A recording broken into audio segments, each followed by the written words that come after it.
जिज्ञान spiritual चॅनलवर आपले स्वागत आहे. ओम नमः शिवाय. भगवान शिव आणि माता पार्वती यांच्या कृपेचा विशेष दिवस मानला जाणारा प्रदोष व्रत अत्यंत पुण्यदायी आणि फलदायी मानला जातो. या व्हिडिओमध्ये आपण प्रदोष व्रताची संपूर्ण माहिती, पूजा कशी मांडावी, पूजेसाठी लागणारे साहित्य तसेच शास्त्रोक्त पूजाविधी सविस्तर जाणून घेणार आहोत. त्यामुळे हा व्हिडिओ शेवटपर्यंत नक्की पहा. आपल्या संततीचे उज्ज्वल भविष्य घडावे, आपल्या मुलांमध्ये चांगले संस्कार, सद्बुद्धी, धर्मनिष्ठा आणि आईवडिलांप्रती आदरभाव निर्माण व्हावा, अशी प्रत्येक पालकांची इच्छा असते. अशा मनोकामनेसाठी प्रदोष व्रत अत्यंत फलदायी मानले गेले आहे. शास्त्रानुसार या व्रताच्या प्रभावाने बुद्धिमान, गुणवान, धर्मज्ञानी, दीर्घायुषी आणि मातापित्यांवर निस्सीम भक्ती करणारी संतती प्राप्त होते. आपल्या सामर्थ्यानुसार किमान 3 वर्षे किंवा कमाल 12 वर्षे प्रदोष व्रताचे श्रद्धापूर्वक आचरण करावे. भगवान शिवांच्या कृपेने आपल्या मुलाचे जीवन सुखी, यशस्वी आणि सद्गुणी हो, हीच प्रार्थना. पूजेची पूर्वतयारी. पूजास्थान स्वच्छता. पूजेसाठी निवडलेली जागा किंवा देवघर स्वच्छ पाण्याने धुवून अथवा पुसून शुद्ध करून घ्यावे. रांगोळी आणि पाट. जमिनीवर स्वच्छ रांगोळीने सुंदर स्वस्तिकचे चिन्ह काढावे. त्या चिन्हावर पूजेचा चौरंग किंवा पाट ठेवावा आणि पाटाभोवती सुरेख रांगोळी काढावी. वस्त्र घालणे. चौरंगावर किंवा पाटावर घालण्यासाठी पांढरे स्वच्छ कोरे वस्त्र अंथरावे. प्रतिमा किंवा शिवलिंग स्थापना. त्या पाटावर भगवान शंकराची तसबीर किंवा शिवलिंग ठेवावे. फोटो किंवा मूर्ती पाटावरून खाली पडणार नाही याची काळजीपूर्वक व्यवस्था करावी. गणपती पूजन सिद्धता. चौरंगावर आपल्या उजव्या बाजूला थोड्या अक्षता ठेवाव्यात आणि त्यावर गणपती पूजनासाठी एक सुपारी मांडावी. घंटा आणि दीप. चौरंगावर आपल्या डाव्या बाजूला एक घंटा ठेवावी. तसेच तसबिरीसमोर किंवा शिवलिंगासमोर अगरबत्ती आणि शुद्ध साजूक तुपाचे निरंजन लावावे. पूजा साहित्य मांडणी. नैवेद्य, ब्राह्मणाला द्यायची दक्षिणा आणि प्रदोषाची व्रतकथा पोथी ठेवण्यासाठी पुरेशी जागा पाटावर आधीच निश्चित करावी. साहित्याची दिशा. पूजेचे सर्व साहित्य आणि तबक आपल्या उजव्या हाताला ठेवावे. समई स्थापना. मुख्य समई प्रदीप्त करून ती चौरंगाच्या डाव्या बाजूला थोडी मागे ठेवावी. आसन. स्वतःला बसण्यासाठी पाटासमोर एक स्वच्छ आसन मांडावे. पूजा प्रारंभ. आसनाला नमस्कार करून आसनावर बसावे. प्रथम आचमन करावे, हात जोडावे आणि पुढील ध्यानमंत्र म्हणून श्रीकृष्ण, श्री गणपती, श्री गुरुदेव व भगवान शंकर यांच्या चरणांचे मनोभावे स्मरण करावे.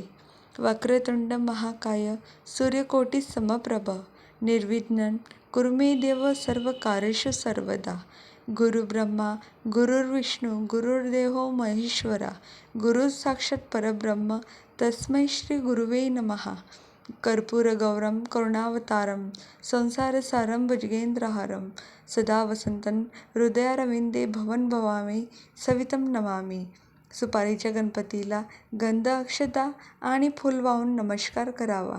भगवान शंकरांना पूजा स्वीकारण्याची नम्र विनंती करावी आणि खालील मंत्राचा उच्चार करून विधी पूर्ण करावा. ओम नमः शिवाय.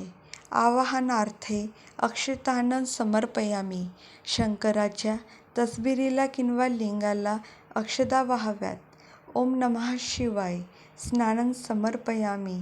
देवावर बेलपत्राने पाणी शिंपडावे. ओम नमः शिवाय. वस्त्रं समर्पयामि. देवाला कापसाचे वस्त्र किंवा गेडू अर्पण करावे. ओम नमः शिवाय. विलेपनार्थी चंदनं समर्पयामि. देवाच्या भाडी पांढरे गंध लावावे. ओम नमः शिवाय. पूजार्थे श्वेतपुष्पं बिल्वपत्रंच समर्पयामि. देवाला पांढऱ्या फुलांची माळ आणि बेलपाने अर्पण करावीत. ओम नमः शिवाय.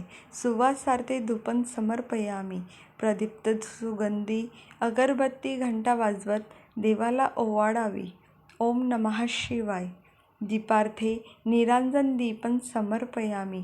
साजूक तुपाचे प्रदीप्त निरंजन उजव्या हाताने देवाला ओवाळावे. यावेळी डाव्या हाताने घंटा वाजवावी. ओम नमः शिवाय.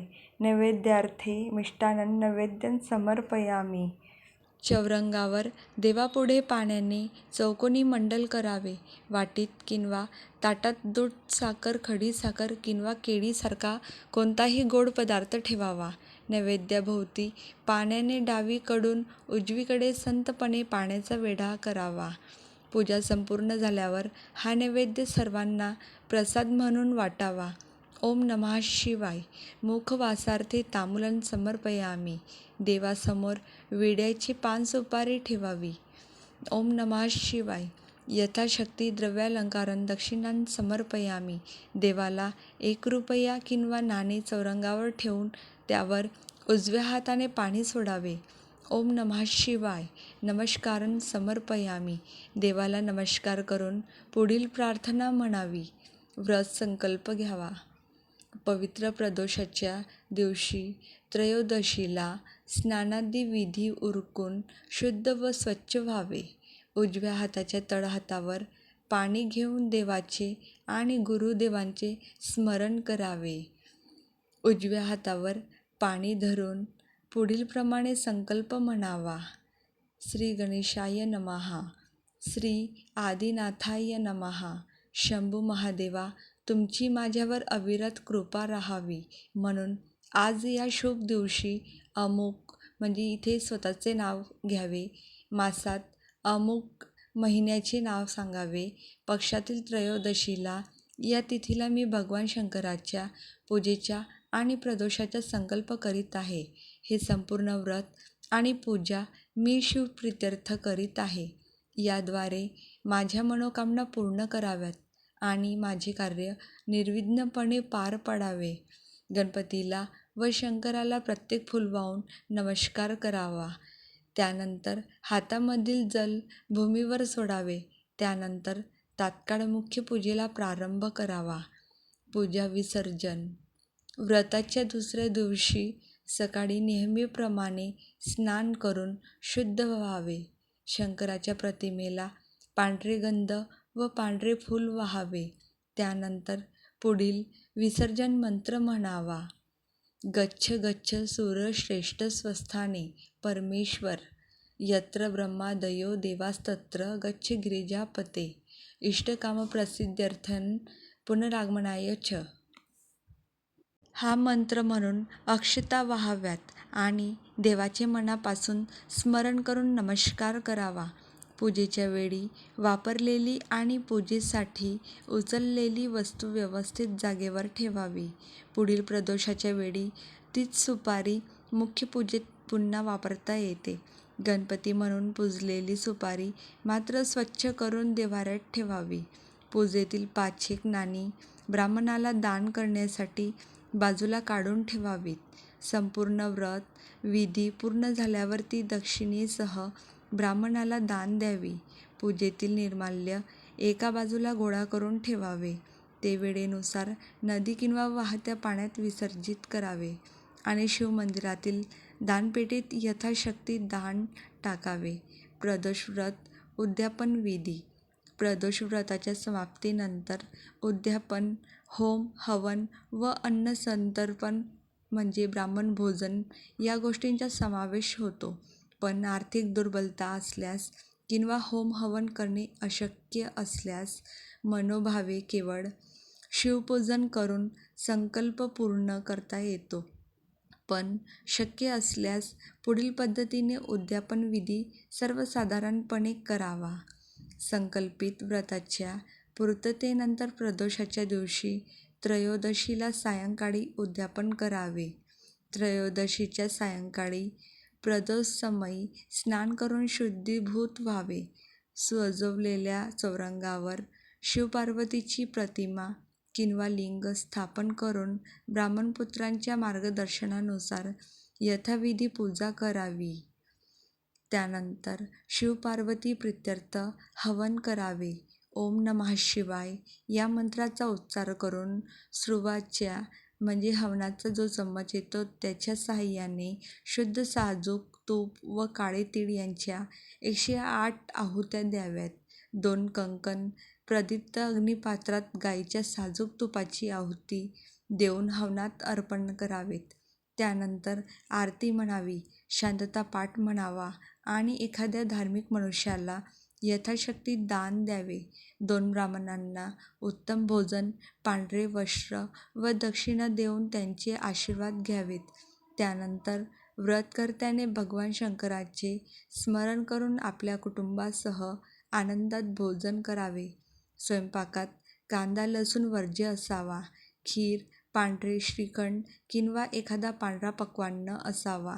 अशा प्रकारे विधिवत उद्यापन केल्याने शिवपार्वती प्रसन्न होऊन व्रतकर्त्याची सर्व इच्छा पूर्ण करतात. त्याला संतान, संपत्ती, यश, कीर्ती, ऐश्वर्य, विजय आणि उत्तम आयुरारोग्य प्राप्त होते. तो स्वतः पापापासून मुक्त होतो आणि त्याचे सर्व प्रकारे कल्याण होते. इति शुभम भवतु.